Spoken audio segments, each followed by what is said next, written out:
Welcome back. We've got Jem and Jake ready to close out the day for you with a Mountain West Overwatch match between Utah State and Air Force. So, Jake, why don't you tell us a little bit about these two teams, where they stand overall in this tournament, and what they have to gain? Yeah, absolutely. And unfortunately for both these teams, they are finding themselves not where they want to be a few weeks into the Mountain West Overwatch Conference. Air Force coming in at 0-4 have not been able to pick up a win quite just yet. Utah State, they're doing a bit better, do have a win on the board at 1-2, but they're finding themselves just out of the playoff picture. For the Mountain West, it's the top four teams going to that 14 playoff bracket, and Utah at number 5 right now, about one game shy of being in that top 4. So for them, this is a must-win game. Well, for Air Force, not sure if they can statistically climb back into the season, potentially make that late playoff push, but they would love to play spoilers. So both of these teams have a lot on the line in this matchup here today. And Mountain West is my home region. I love seeing these schools go up against each other, especially when you're close regionally. Sometimes rivalries can really spring up. And I got to say, just basically what we've been seeing lately in Overwatch also has me really excited for this game because we've been seeing kind of a lot of lately of a lot of coordinated dive play be brought out. And when players can pop off and you see the team synergy on that, you never know quite what can happen. Yeah, absolutely. You can play some of the brawl-esque dive, which is, maybe you have the Winston, but it's kind of that comp where everyone sticks together, they all run in one at a time, and they just are able to focus someone down. Or sometimes we have the Wrecking Ball composition, which can be a bit more chaotic. Wrecking Ball comes in, usually you've got a backline that plays a bit further away, but then you've got some dive DPS, maybe a Tracer that you throw into the mix, and then you're able to focus someone down. Regardless, the idea is basically catch someone out, eliminate them immediately, and then go from there. And with this objective case gameplay that we'll be seeing today, maybe that's the call, but it's going to be Nepal that's going to be the first map of the day. And I'm quite intrigued to see how this plays out because Nepal, each of those 3 points plays very differently in the meta, or at least it used to, but I wouldn't say there really is a meta right now. So we could see a lot of different things come out, like this dive that you were just mentioning. Well, there could be a lot of different things, but as far as I'm concerned, I'm a simple man. I like seeing environmentals on Sanctum. Just give me those exciting plays. There's nothing like negating that hundreds and hundreds of health from the tank by just knocking them off the edge. So as long as I see that, I know I'm going to be happy and good for the night. And you think that tank passive might be enough to help them. Now, I do have that reduced knockback, but there are just so many amazing Lucio plays you can see. Not just Lucio, you see the Brigitte also with her whip shot. She can knock people off the map. There's a lot of possibilities, and the worst of all, maybe you just don't see where you're going and you fall right off the side. Especially with the point being right next to a ledge on Sanctum, it's very possible, but also I think we got to talk about some of the outdoor maps here in Nepal also have possibilities of environmental eliminations. They don't have to happen quite as often, but it can still happen. Well, especially when you get into more of those maps where you're not quite as reliant on environmental kills, then we really have some exciting opportunities to see plays on kind of the more pseudo DPS supports. The supports that can heal but can also get a lot of kills themselves. We're talking about the Zenyatta, Kiriko especially. If you have a player that can just effectively click heads and delete you in a few seconds, then you never quite want to count another team out. Yeah, absolutely. I mean, I'm a Zenyatta main myself. That's how I got to high diamond, low masters. And if you're able to position yourself well as just hit your shots, it can work really well. I think Kiriko has been very interesting where she kind of has that hyper carry potential, but also, well, before the nerf, she was also very much kind of a healer in this. If you could actually just focus solely on healing instead of trying to go for those headshot sort of plays where you're able to do a lot of damage. But finally, we'll be getting into this first map. We did have a player crash briefly. They are back into the swing of things, so no more delays. Here we are. 2 teams are ready to go at it here on the first point in Nepal, and well, it doesn't look like we'll be seeing any dive right away, as it might be a Reinhardt versus Ramatra matchup, but one thing is for certain, both teams looking to use it Symmetra out of the gate to teleport. Utah State seems to be going with that classic wall and maul brawl composition that a lot of players, a lot of teams have found success in, especially in the Mountain West. They're going to get the initial boost from the Lucio to get to the point first. I know a lot of our questions are going to be answered about whether Utah State can place themselves in a good position to get to playoffs. As a teleporter, and I like this, the Mei wall setup here on this point can be so devastating. You catch one person out, and immediately they will be jumped on. But is Air Force even going to try to contest the point? They've taken the high ground. It looks like they're maybe trying to do a little bit of poke damage here and there, but that's not going to stop this point from being captured. And there it is, the first point capture about to come through, and now Air Force are trying to finally make a move. Gonna try to make a move, taking out some sentry turrets. The Smiley Face is moving in, but gets mowed down by Epic. Utah State looks like they're going to be keeping control of the point. The Nays going to go Cryo Freeze just for now to regroup. Can they take out any of the supports? Maybe put a stagger onto that Mercy. The Zen is poking out, trying to do a few damage here and there. And overall, Utah State holds the point. They do, and Air Force, they're playing such a low healing comp. The Mercy and Zenyatta can only heal one target at a time unless they use their ultimates. So as you said, the Ramatra gets caught up by the wall, isn't able to get healed up in time, even with that Nemesis mode. And right now, it just looks like Air Force, they don't really have any way onto this. They tried to teleport past, but instead they lose their Zenyatta. Now, already. Metra Teleport. Vintage is trying to get away and back to the health pack, is going to be able to heal up. But as for Utah State, they are now making space for themselves, moving toward the choke point. And Air Force is going to have to make something happen with these ultimates they have. Yeah, they will have 3 ultimates coming online, most apparently potentially the Photon Barrier, which can split across the point. They're going to try to teleport again. They're going to pop the Valk immediately, and already again, Phoenix, the Zenyatta falls low, and that's going to be the Blizzard. Now Air Force is trying to stay alive using their 2 support ultimates, the Transcendence and the Valkyrie, but Rose Dog is just taking no prisoners. Can they take out this Zen? Cats is going to go Cryo Freeze for now. The tank comes rushing in to bail them out with a Flame Strike. That's going to take out Phoenix, and I don't know if Air Force can even get back to the point. Yeah, it's going to be very close if they do. They do have that Photon Barrier still, so an ultimate, they didn't use it of the 3 that they had, but they're going to walk into another Photon Barrier, an Earth Shatter, as well as a Sound Barrier. There's so much that Utah can use here, and they don't even touch the point, just like you said. And one final glorious shatter and flame strike. This Rhine is going completely ham onto Air Force. Utah State off to a great start. Here we go. It's a, it just figures. I want to say Sanctum, and that's just default the 3rd map that we're going to choose should Air Force win. So, hey, I'm used to this kind of stuff. It's the caster curse. You're cursing yourself now, Yep. Unfortunately, and most importantly, Air Force, we got to find some sort of reverse curse to help them out there. They had some ideas, just could never seem to get onto that point on Village. No Symmetra this time around either. No Lucio. Oh, there I go. Never mind. Caster cursed it again. But I think the biggest issue they had is that they did not end those fights cleanly. They'd usually lose one person, and then they just disengage instead of full resetting. They were usually in these awkward positions where they couldn't really make the most of what they wanted to. And now, again, this point positioning from Utah has been impeccable. They're the first ones there. They can sit up again with the Symmetra turrets as well as the Maywall potentially. And Air Force, they're on the outside looking in. Air Force, a lot of pressure is definitely going to be placed on their DPSs. FIA trying to push damage onto this Rhine that goes charging in. The May wall is going to block that damage. Immortality Field thrown down by Air Force is going to be eliminated by Cats. Still no one to fall. And is going to go right in with the hammer and take out Vintage. Smiley Face is the next to fall, and this could be a complete team wipe by Utah State. Point taken, first fight. And you saw the Baptiste Immortality Field coming out there to keep Rose Dog alive. Rose Dog actually fell a little bit low there, but with those Immortality Field buffs now, much lower cooldown time, you can just throw that out and immediately have it again for the next fight. So you don't have to think as much. Just keep Ryan alive, let them swing for the fences. And already, 99% to that Earth Shatter. I think that Fire Strike got them all the way home, and they're just charging in. Charging in with a Far Mercy swap. This Maywall is making this Bastion's life really hard. Smiley Face falls thanks to Billy. Cats picks up Fia next. Once again, it seems like Air Force just can't really get in or even start a fight because they keep getting Maywalled off. I said this Maywall from Cats was going to be devastating on the last point, but here, they're still finding ways. They know exactly what times to use it, exactly when the enemy will be, or where the enemy will be, and they'll put it up right there. So they have a very good understanding of the map and kind of these gateways of where they need to use them to cut them off from the rest of their team. Utah, they do use 2 ultimates there, but they're so close to a few more. Air Force, I'd love to see them try to brute force their way in. They do have both support ultimates. Last time they used both in tandem, it did not go well.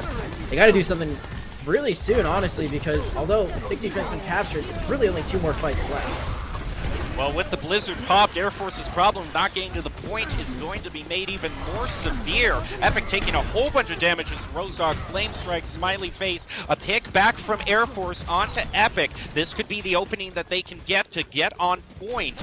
Right now, they are retreating, caught on the upper level. A teleport up and a whole bunch of Symmetra turrets to just whittle down the health of the Air Force Falcons. The Shatter is brought out. It is blocked by Rose Dog, who is outrining Smiley Face tit for tat. And right now, it's an Immortality Field thrown down.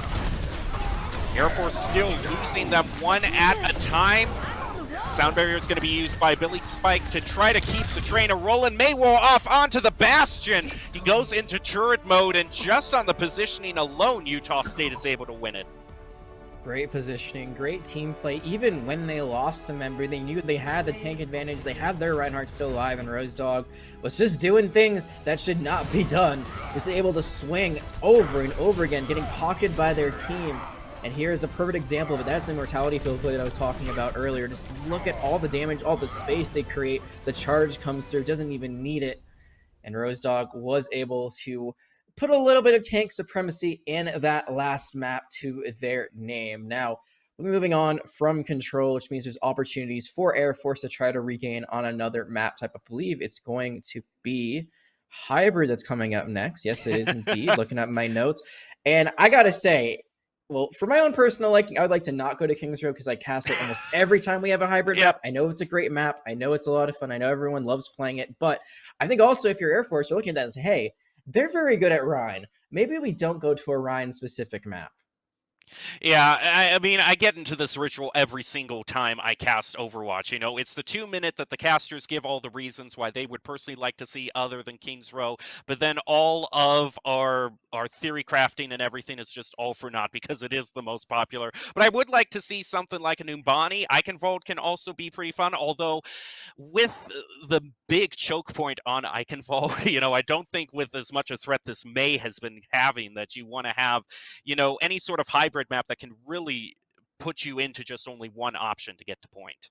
So I think Nambani would be a great choice if it's in the pool. I'm not sure if it is. I'll wait for production to tell me whether or not. But if it is, I mean, that's a dive-centric map all the way, right? You're controlling high ground most of the time. I'd say maybe that third point, a little bit less high ground-centric, a little bit more just playing the cart, and there's a few corners you can play around. So then I could see the run swap being a little bit more realistic, that are a Sigma or a Maastricht. You know, one of those tanks has a shield that kind of can just hold the area of effect and then play around that. But generally, if you're playing that high ground, you want that Winston, you want that Diva, you want that Wrecking Ball, a tank that has a lot of mobility, a lot of space control in a way where they have movement. But we'll have to see what it is in a few moments. We should find out from that upper third graphic. And until then, I don't want to theory craft too much because I agree. I do think it's going to be Kings Row, Scrims Row, as it is known in the collegiate community. Yep. But it's just so hard because, like you said, like what map can you play that doesn't give them the May pick once more? I think you want something with very long sight lines. So we have gotten the update for the map pool. It could be either Eichenwald, Kings Row, or Midtown, which, you know, just playing with my emotions even more. I love the aesthetic of Midtown, love the overall vibe, but when players get into, you know, kind of complacent gamer syndrome, just going what's right and true, and hey, I can't blame them because Kings Row also just always has a way of just lending itself to the exciting matches. You got that first point that's just kind of a pain to defend because your spawns are so far away. So oftentimes we see it going into the final factory stage. We see overtimes on Kings Row. And as much as we kind of rag on it for being always picked, some of the most exciting matches I've ever casted have been on Kings Row for that reason. I can't disagree with that, but I would actually say out of this pool, Midtown would be the one that makes the most sense to me, just because, sure, I think First Point in particular does have a lot of opportunities for the Maywalls to come out. There's a lot of kind of tight corridors and areas where you can cut someone off, but that second point in particular, where you're probably going to be making most of your hold if you're playing the map correctly, that is a Widow Maker heaven. That is a sniper battleground. That sight line, that high ground control that you can have as a defender, I think that would work perfectly into the instance of we don't want to play this up tight and close brawl. We don't want to, you know, necessarily worry about the Symmetra as much. I mean, the Symmetra could just teleport into your face potentially, but I don't think teams would take that risk generally. So I think out of the pool we have, Midtown would make the most sense strategically. But again, I still think we're gonna go back to the fact that I do think it's gonna be King's Row, which is really dangerous because there's actually a lot of parts on that map where Mei plays super, super well, especially in that first and second point. I think specifically after you've hacked the first point and you're a defender. I mean, we call it like Scrims Row, like 1.5. That first huge archway that you have to play as a defender. Oh, it's actually going to be Eichenwald. So okay. neither things we've really talked about will be coming into this. Eichenwald does have a few of those archways that we could potentially see in May, but I think it also goes back to kind of what I was mentioning on Midtown, that high ground second point as a defender's haven. And if they can make that work, if they get up the first point, that could be the saving grace for Air Force on this map. Well, and I think we also kind of get a clue as to maybe what Air Force strategy is just on the comps that they had. When we were seeing that last map, you know, they were going with a lot of those strong DPS heroes with maybe a Mercy Pocket to try to boost that damage. And so I think we might just see in Air Force, maybe they just have faith in their DPSs, and I'm sure they can do a great job. It's just a matter of getting set up to the fight because the Utah State Aggies are just preventing them from even engaging with all of this CC, all of these May walls. I think that comes down to map knowledge, right? They knew exactly where they wanted to be on Nepal at what point. They knew exactly when to use ultimates and where to use them. I think that's just a game knowledge, you know, that can't necessarily be taught. It's something that you learn over time by yourself as you practice and you practice and you practice. Probably something that you would know from your namesake, Boise State, the top team right now in the Mountain West. I had the privilege of casting them last week, and boy, was that a doozy. They looked very strong, not surprising considering they're one of the top teams in the country. But as a top team would know, you know, you're picking a map, you know what you're going to be doing on it. And while Nepal wasn't a pick that anyone made, it was one that you should be practicing knowing that's going to be in the map pool. Air Force, do they have a strategy here that they can pull out that we did not get to see on Nepal that can give them that upper hand? It's interesting. We might be seeing kind of a swapping of strategies here. Utah State is actually going for the Pharah, whereas Air Force is going to take the May that Utah State favored so heavily last time. Makes sense because they are on defense. Utah State is going to be pushing first. Utah also has the Doomfist, so interesting choice here. They're probably going to try to create some chaos, dive into that back line, make them look at the Doomfist. Cats has to be careful, get taken down by the Sniper Ana, and I believe the res will come out and potentially change that, or maybe they might be going for a swap here. Actually, they might say, hey, we don't like what we see. No, not going to burn the res at all. So I was saying this Doomfist, you got to be careful when they punch in, but Air Force Vintage Knight almost being taken out, very low on health. They are going to be able to heal, looking for the right place for that wall. The Doomfist goes flying in, also caught with a lot of damage from above from the Pharah. Billy Spike and Kata Bean are going to get a pick for themselves. Utah State moving on toward the point, starting up the charge. Vintage Knight is also eliminated. The tank falls afterwards, and Utah State is going to be pushing this payload. And there is the punch I was expecting. Creates a little bit of a diversion as everyone else is able to get onto the point, and it's so hard to play these defensively if you're Air Force, because even if you do take this high ground, you don't really have anyone to focus down. You do see the change come onto the soldiers, so trying to go for a little bit more pure hit scan, but everyone on Utah's side has mobility. I mean, Kiriko can teleport out, Mercy can fly to someone, Sojourn can slide, Doomfist can just punch out, and Pharah can fly, so good luck trying to zone someone out and catch them a little bit. We saw Cats did fall early on in that first engagement. Beyond that, it's been all Utah State here on Eichenwald with that fast cap. Saw Vintage Knight putting a lot of damage onto Rose Dog, but this Pharah is constantly diverting their attention away. Slam's going to go in, now going for the Meteor Strike right above Air Force. It takes out Fia. Not that it was decisive, because Kata Bean and Cats already had that fight pretty much cleaned up. Oh yeah, it was cleaned up all right, and maybe a bit of an overcommitment with the Valkyrie on top of that, but doesn't hurt to keep everyone alive. What does hurt is the fact that they didn't contest the cart during that, so no free push. You'd expect them to be on the bridge after winning a fight that decisively, but instead it's only going to get around that first bend. A good chance for Air Force to take this high ground, this bridge, potentially then contest the cart, drop from there, but not if this high ground is just constantly being under pressure. Oh, charging right into the Rhine, which is a swap for Smiley Face. Barrage is going to be brought out, gets Fia again. That's the second fight in a row he's faced terror from above. And Utah State now making their way towards the checkpoint. Justice is raining down, but it is terror right now for this soldier, just trying to do their job. They swap the double hits, going to try to counter this Pharah, but they don't get any room to breathe. They do lose their soldier, but immediately rezzed up, and that point won't be contested. That is 5 minutes going into this third point. Oh my goodness! Double from Rosedog. He's still looking for the Zana. He gets hit with the sleep dart. Smiley Face is trying to keep a sort of defense while Air Force respawns, but he falls. A stagger onto the Falcons at that, and Utah State sitting with a healthy 5 minutes. Remember, this is a 1-2 team, Utah, right now, that is taking it to Air Force. They know how important winning this game is to keep them in the playoff contention. And they are not missing any shots right now. You can see them just continuing to rain fire in, and that's going to be the Kitsune Rush as well as the overclock. Nano boost going out, and immediately Cats just takes him out. Oh, nothing gets me quite like an ultimate that is just taken out immediately. You get caught up in the animation. But I couldn't think of a more perfect metaphor for how forcefully Utah State is pushing through. They have 4 minutes 33 seconds. I think it says it all right there. Vintage Knight. Type in the chat. Doom is scary.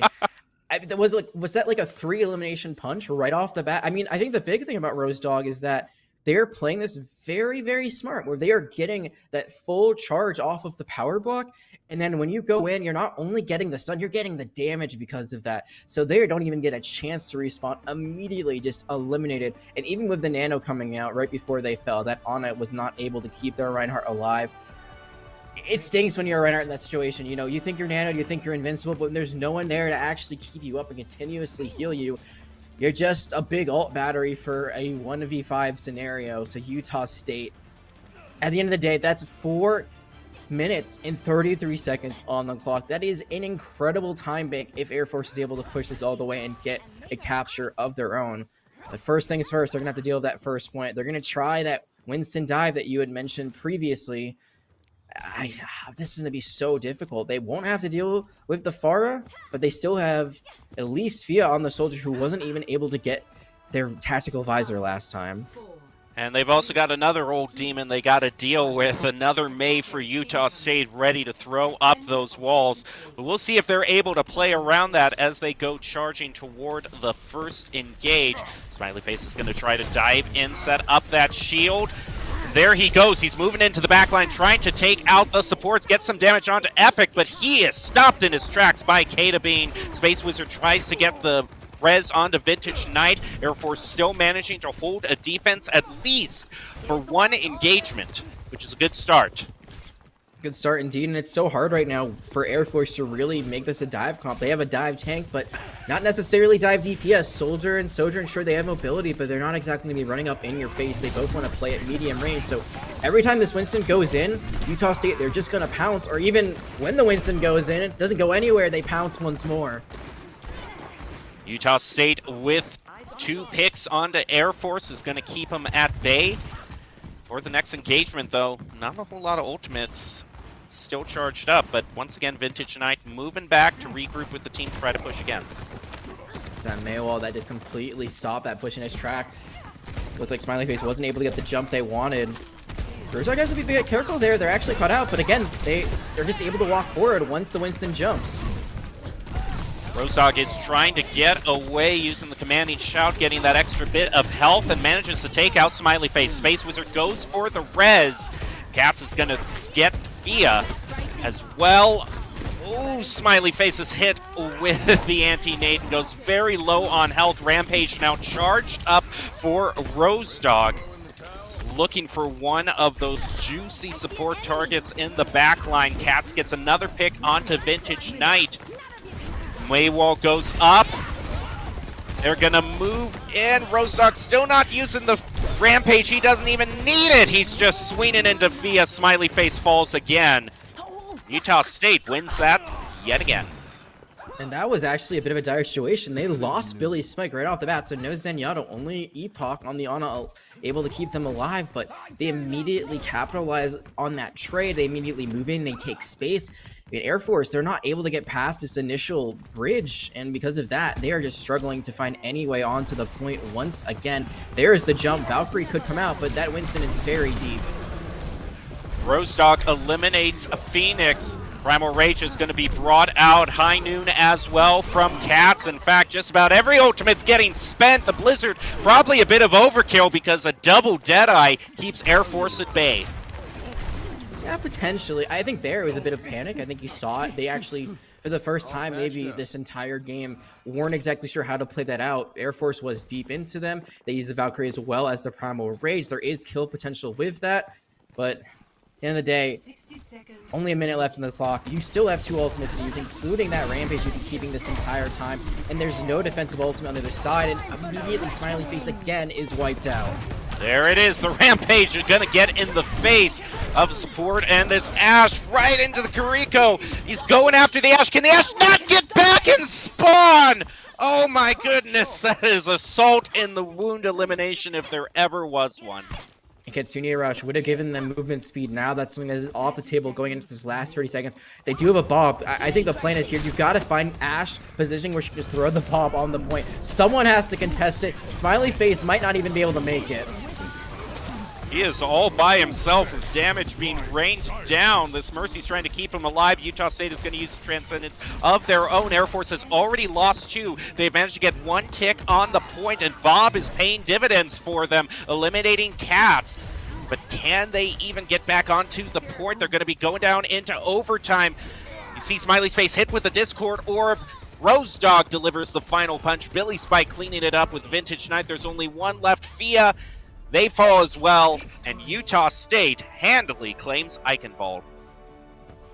Handedly, indeed. They don't give up that first point. They give up a tick, but that is all.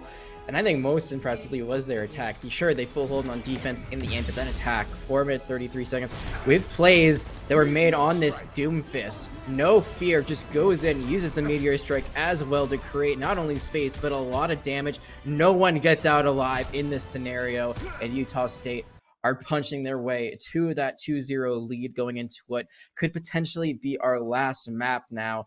I got to say, Air Force, there were opportunities. I think genuinely there were chances or times when they actually found that first pick, which could have led to some chances. But it seems like once they got that first pick, they didn't really know how to follow up. They didn't necessarily know what that step 2 was. And because of that, Utah State was just able to re-engage on them every time and clean up those fights. Yeah, and save for that one time where we saw the Blizzard being used toward the end of the second game, you don't really see a whole lot of scenarios where Utah State is kind of panic ulting or spending their ults. They're consistently using them pretty thriftily and getting themselves ultimate advantage fight after fight after fight. Yeah, absolutely. But I think I think we could talk about this map in the first one to death, honestly. But I think we want to look be a bit positive, look ahead towards the next map. So I'm trying to think what Air Force wants to do if they do get to pick as they lost the last map. Trying to find that map pool once more, see what it is. So you got Circuit Royal, Dorado, Gibraltar, and Route 66. And seeing these, I would actually be pretty happy if I was Air Force, because you tried to play the Winston. It didn't go the way you wanted, but there's a lot of potential with Winston here, especially Watchpoint Gibraltar, I think in particular. That's one that I don't believe is even in the competitive map pool right now, but I think that could be kind of like one of those dark horse maps that you're able to pull out of your pocket that maybe no one's as experienced on right now. That's always been Dive City. That has always been a map you want to Winston on to take control of that high ground potentially. So that's what I would go with if I was them.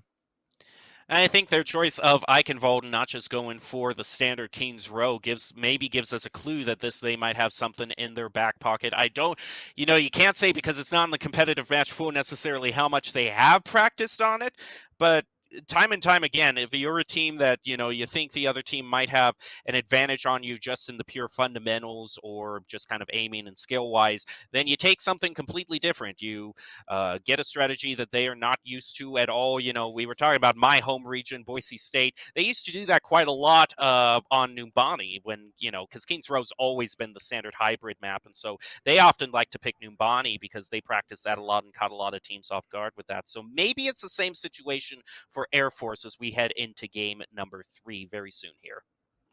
Oh, it's Gibraltar. Yeah, this is what I like. Yeah, finally we get one of these picks right. We weren't able to pick the right maps on Nepal, the right points in Nepal. We weren't able to pick the right map for the last one, but here, Escort, we are able to predict something correctly. But I think you bring up a really great point. And I actually used to play for Northeastern, and we used to have a strat on Kings Royal map, so like something that's regularly played, but it was kind of a out of the box strat where we would go for this Bastion Symmetra teleporter, and no one ever saw it coming, so it always works. So even when you have maps that you do know or are played a lot, you can kind of pull these things out that maybe aren't as expected.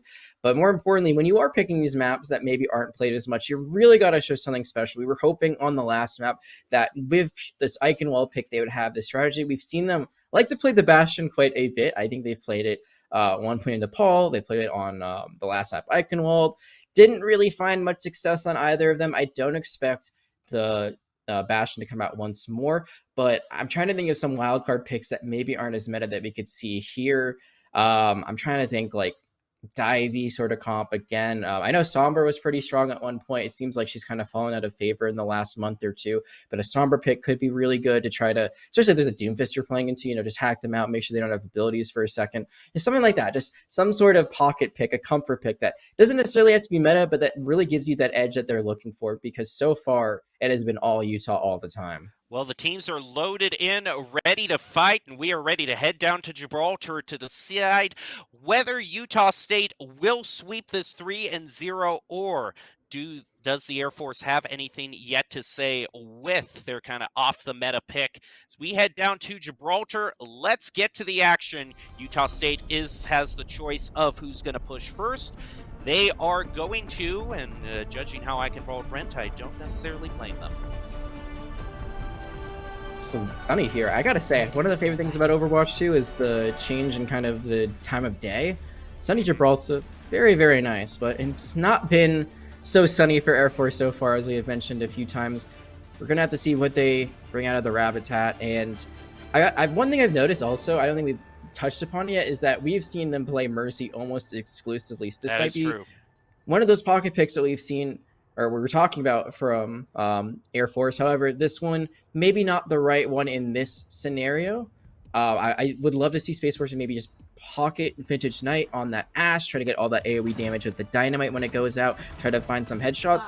They're going to have their hands full in this sniper battle because Cats is going to the Widowmaker. They won't have that pocket, but they have a one-tap potential that Ashe generally will not have unless they're able to dink, and there you go. Cats immediately making his presence known by taking out via Vintage Knight and Phoenix are also hurting for health. Rostock using that Doomfist to get right up in Air Force's face. And this first few seconds of the push is basically going to be free for Utah State. And they're going to at least get this first corner, which is really important. They might be able to take over this high ground, which we again talked about is needed. The Reinhardt from Air Force really doesn't give you a lot of room to work with. You have to play the point, or you're going to take this fight up front, and they're finally going to be able to swing right into them. Perez is going to go out onto Vintage Knight, trying to take out Rosedog, who just manages to escape. Utah State, more crucially, has made their way past the crucial choke point. Rosedog eliminates Vintage Knight, Kata onto Via, and now this Ana is next on the menu, gets hit with the sleep dart, and they're going to try to collapse onto Rosedog, but they've just had a hard time trying to finish off the Utah State's tank. And they did get an elimination. Billy Spike did fall there, so again, there are these opportunities, there are these situations where it could work out. It just seems like they don't know how to play into this Doomfist. When you play this brawl with Reinhardt, you kind of have to play as a full 5-person unit, and you have to either run right into them swinging, or you have to rely on your DPS or a little bit more long range to get the damage done. They're going to swap to this Mei to try to get out of this spawn and maybe push onto the point. The Meteor Strike is going to come out immediately in response. A whole lot of damage being placed onto Rosedog, but Via gets punched in the face. Maywall's going to go out. Earth Shatter spent as well from Air Force with the Nano Boost. Revive onto Vintage Knight. Smiley Face gets stunned, though, in his charge. Everything Air Force seems to be trying to throw at Utah State is being constantly negated. Rally is going to be used by Utah State. Charge, and he runs right into the payload. So that Widowmaker is going to get off scot-free for now. Once again, Rostock just needs to hang in there long enough, and then he brings the pain. No, he brings the thunder. He brings everything. I'd love to actually see like that San Francisco Championship shock skin, because he's basically a god of war right now with just the way that Rosedog has taken this game into their own hands. And Smiley Face, not long for this world. I believe we're gonna have to see a reset one way or another. That was a punch off the net. Actually, it Whiffle as well as a punch. So yeah, this is just a train that is not stopping. I thought 530 was impressive on the last map on Eichenwald, but these escort maps generally aren't capped as quickly. So if they can get a similar time, that is very, very impressive indeed. And they have the ultimates to make this work, including the overclock, which was just topped. Sune used to start off Utah State's engagement as well as the overclock. Air Force is going to bring out the visor in response. Isn't quite picking up anybody. Smiley Face is going to be the first to fall, and then Rose Dog just tears into the backline, eliminating Space Wizard. They're going to spread out these eliminations as well to get a bit of a stagger going on. Smiley Face with one final Hail Mary on the point. He gets mowed down, and that's going to do it for Utah State's push. And you see everyone's trying to touch, but the CC that Utah's bringing out, not just the Doomfist punch, which yes has been absolutely excellent, but those whip flail shots that we're seeing from the side of Utah State's Brigitte, I think they're a little bit, I believe it was Epoch who was on the Brigitte, but I feel like they're not getting the credit they deserve. I feel like Brigitte players in general do not get the credit they deserve. Sure, it's a melee-based hero, so doesn't have to aim nearly as much, I would say, in a lot of situations, but those shots are not easy to hit. They are projectile through and through. You got to know exactly where your enemy is going to be once you fire that puppy. So the fact they're able to get that knockback, not only off the map, but also in those situations they're trying to touch, very impressive play all around from Utah's State's team. Sure, Rose Dog obviously has been performing, but this unit as a whole is just off the charts.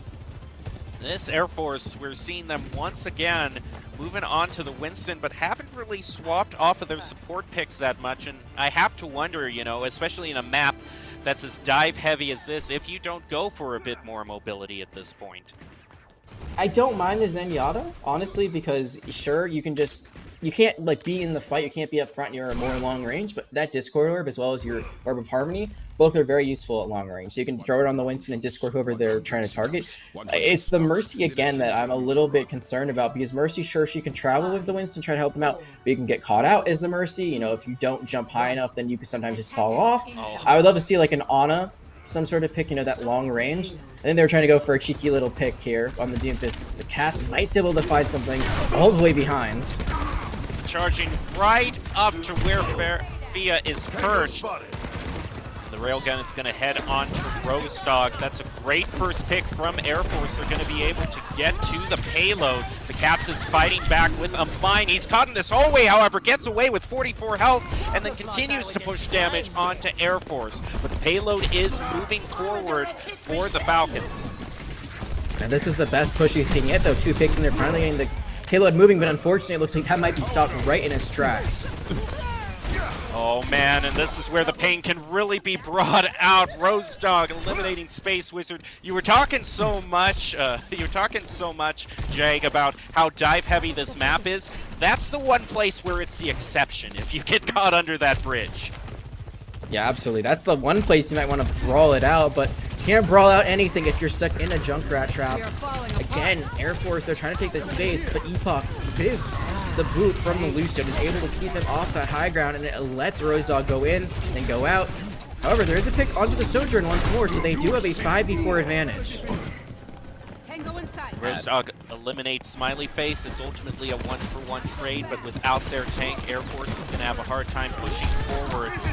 Cats is going to be using this Riptire coming out from above, chasing Air Force. That Mercy hanging on by just a thread has to go back into their own spawn.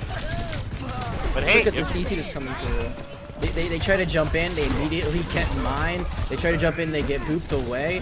What can you do if you're Air Force right now? Even when you get picked, you're not able to contest the point despite having the attacker spawn advantage. At this point, there's 2 minutes left for Air Force to try to come up with some sort of situation. Now, Vintage Knight has made their way over to the payload, but Rose Dog is coming in hot off of that meteor strike, which took out Phoenix. A whole lot of damage being brought out. Overclock now online for Air Force. Kitsune Rush and Sound Barrier popped by the Aggies. That Overclock is immediately shut down by Rose Dog, getting a triple and keeping the Falcons from getting even 1 checkpoint.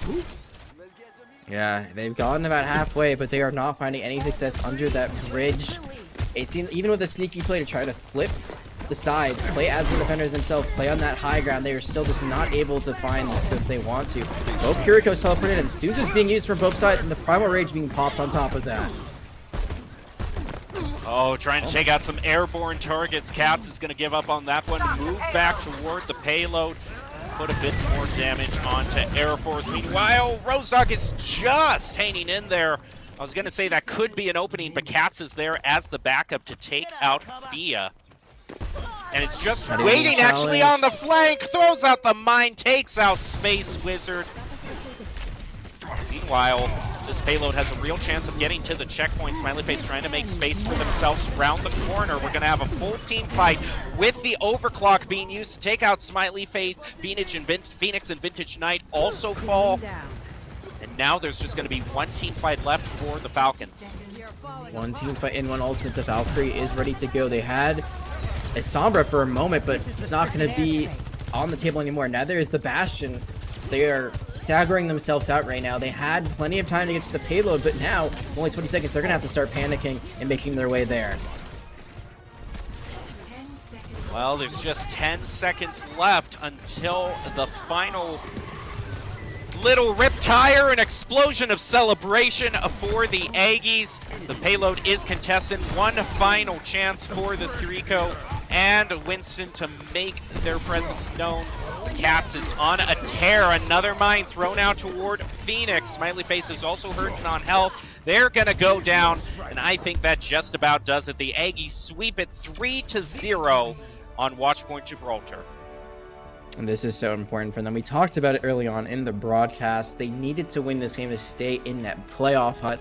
And now, I believe with that, they were actually going to move into that 4th spot of the 4 that are available for playoffs, ahead of New Mexico with a 3-2 record over the 2-3 New Mexico. So huge implications